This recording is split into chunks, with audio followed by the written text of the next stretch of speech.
नए कृषि कानूनों की वापसी की मांग को लेकर किसानों के भारत बंद के आह्वान का छत्तीसगढ़ में दिखा मिला जुला असर।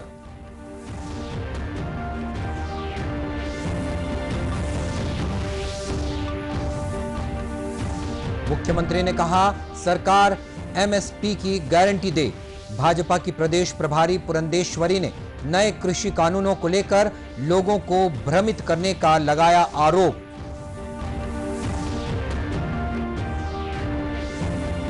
प्रधानमंत्री ने कहा कि कोविड महामारी के दौरान मोबाइल प्रौद्योगिकी के माध्यम से समाज के गरीब और कमजोर वर्गों को दी गई मदद।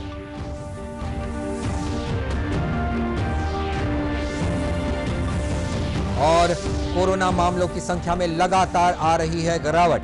देश में 4% से भी कम रह गए हैं सक्रिय मामले।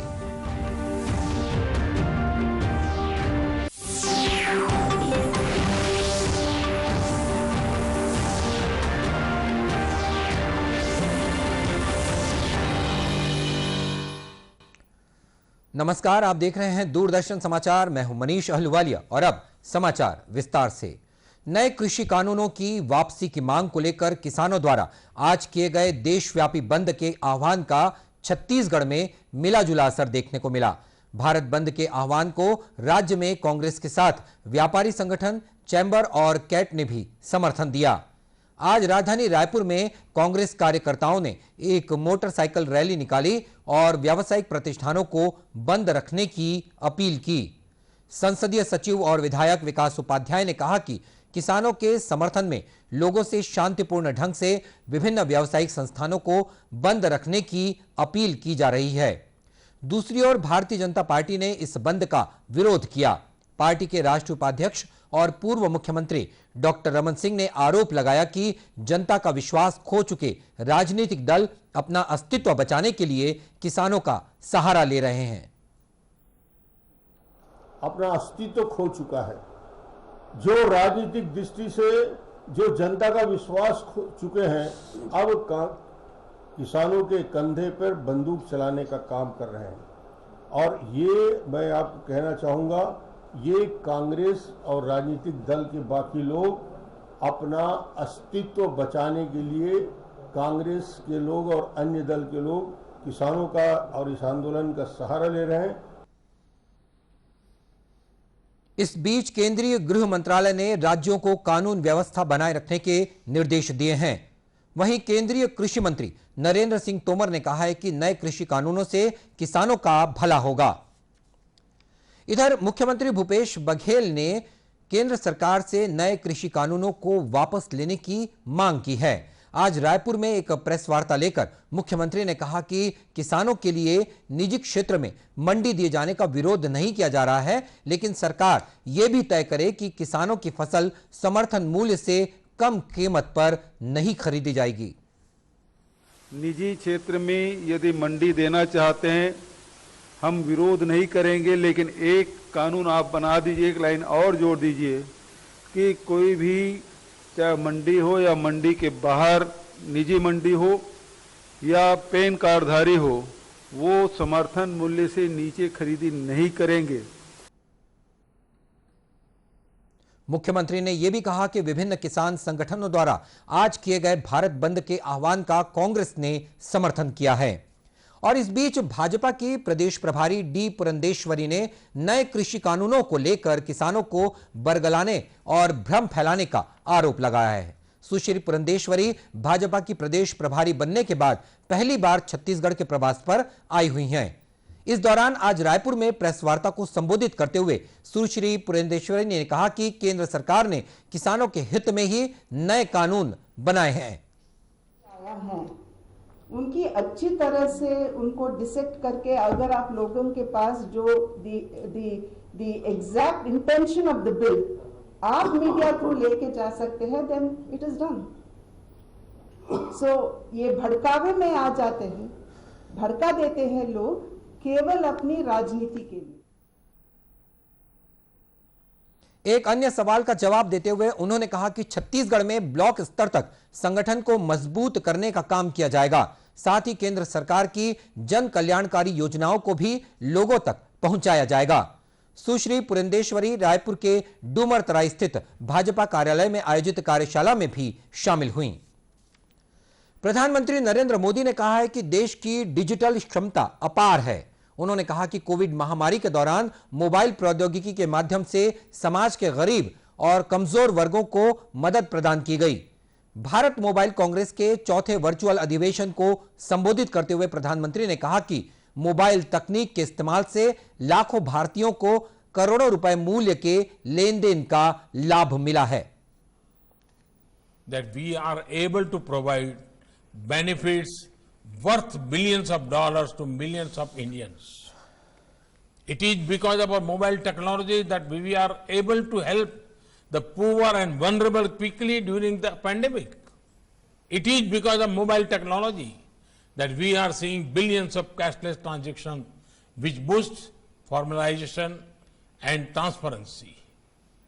It is because of mobile technology that we will enable smooth, contactless interface on toll booths. It is also with the help of mobile technology that we will embark on one of the world's largest COVID-19 vaccination drive. Shri Modi ने कहा कि भारत ने mobile phone के उत्पादन में बहुत सफलता हासिल की है और देश इसके एक मुख्य केंद्र के रूप में उभर रहा है। उन्होंने उम्मीद जताई कि सरकार की उत्पादन से जुड़ी प्रोत्साहन योजना से दूरसंचार क्षेत्रों को बढ़ावा मिलेगा। भारत ने कोरोना महामारी के खिलाफ अपनी लड़ाई में महत्वपूर्ण उपलब्धि हासिल की है। सक्रिय कोरोना मामलों की संख्या में लगातार गिरावट के साथ अब देश में सक्रिय मामलों का प्रतिशत 4 से भी कम हो गया है। देश में फिलहाल करीब 3,80,000 सक्रिय मामले हैं। बीते 24 घंटों के दौरान लगभग 26,000 नए मरीज मिले हैं, जबकि इस दौरान 39,000 से अधिक लोग संक्रमण से मुक्त हुए हैं। लगातार 11वें दिन नए संक्रमित मामलों की संख्या ठीक होने वालों की संख्या से कम रही। इधर छत्तीसगढ़ में कल रात तक 1423 पॉजिटिव मामले सामने आए। वहीं 1572 मरीज ठीक हुए हैं, जबकि 15 लोगों की मौत हुई है। प्रदेश में 19,500 से अधिक सक्रिय मामले हैं। इन मरीजों का इलाज विभिन्न अस्पतालों और होम आइसोलेशन में चल रहा है। और खबरों का सिलसिला आगे भी जारी रहेगा। फिलहाल वक्त है एक छोटे से ब्रेक का।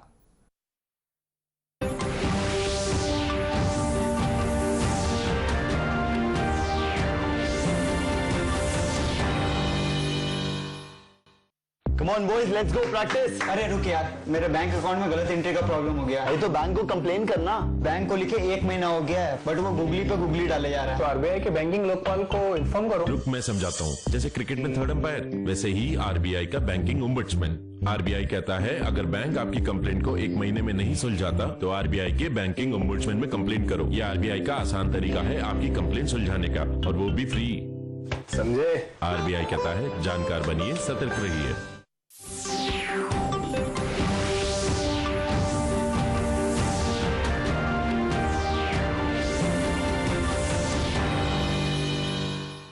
एक के बाद एक बार फिर स्वागत है आपका दूरदर्शन समाचार में। सरकार द्वारा बनाए गए नए कृषि कानूनों को लेकर देश भर में कई तरह की भ्रांतियां फैलाई जा रही हैं, जबकि असल में किसानों को इन कानूनों से कई फायदे मिल रहे हैं।